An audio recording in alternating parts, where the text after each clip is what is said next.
एकदन्तशरणागतिस्तोत्रम्।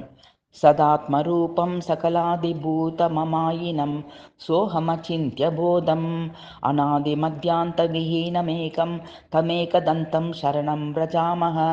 अनन्तचिद्रूपमयं गणेशमभेदमेभेदादिविहीनमाद्यं यदि प्रकाशस्य दरं स्वधीस्तं तमेकदन्तं शरणं व्रजामः।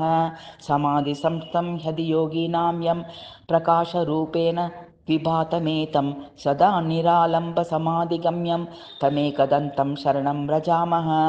स्वबिम्बभावेन विलासयुक्तां प्रत्यक्षमायां विविधस्वरूपां स्ववीर्यकं तत्र ददाति यौ वे तमेकदन्तं शरणं व्रजामः।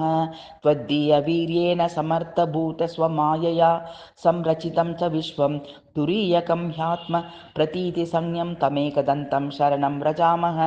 स्वदीयसत्ताधरमेकदन्तं गुणेश्वरं यं गुणो बोधितारं भजन्तमत्यन्तमजं त्रिसंस्थं तमेकदन्तं शरणं व्रजामः। ततः स्वया प्रेरितनादकेन सुषुप्तिसङ्गं रचितं जगद्वै समानरूपं उभयत्र संस्थं तमेकदन्तं शरणं व्रजामः। तदेव विश्वं कृपया प्रभूतं द्विभावमादौ तमसा विभान्तम् अनेकरूपं च तथैकभूतं तमेकदन्तं शरणं व्रजामः।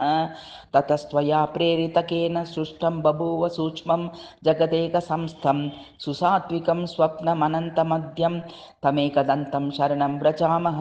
तदेव स्वप्नं तपसा गणेश सुसिद्धरूपं विविधं बभूव सदैकरूपं कृपया च तेद्य तमेकदन्तं शरणं व्रजामः। त्वदाज्ञया तेन त्वया ह्यदिष्टं तथा सुसृष्टं जगदंशरूपं विभिन्नजाग्रन्मयमप्रमेयं तमेकदन्तं शरणं व्रजामः। तदेव जाग्रद्रजसा विभातं विलोकितं त्वत्कृपया स्मृतेन बभूव भिन्नं च सदैकरूपं तमेकदन्तं शरणं व्रजामः। सदैव सृष्ट्वा प्रकृतिस्वभावात्तन्तरे त्वं च विभासि नित्यं देहप्रदाता गणनाथ एकस्तमेकदन्तं शरणं व्रजामः।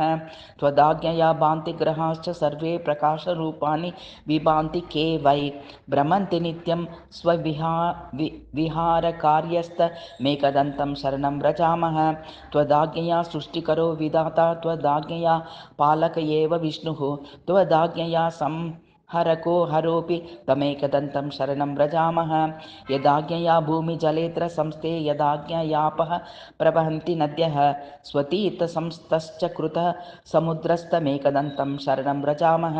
यदाज्ञया देवगणा दिविस्ता यच्छति वै कर्मफलानि नित्यं यदाज्ञया शैलगणाः स्थिरा वै तमेकदन्तं शरणं व्रजामः। यदाज्ञया शेषधराधरो वै यदाज्ञया मोहप्रदश्च कामः यदाज्ञया कालधरोर्ययामा च तमेकदन्तं शरणं व्रजामः। यदाज्ञया वाति बिभाति वायुर्यदाग्न्याग्निर्जठरादिसंस्थः यदाज्ञयेदं सचराचरं च तमेकदन्तं शरणं व्रजामः। यदन्तरे संस्थितमेकदन्तस्तदाज्ञया सर्वमिदं विभाति अनन्तरूपं ह्यधिबोधकं यस्तमेकदन्तं शरणं व्रजामः।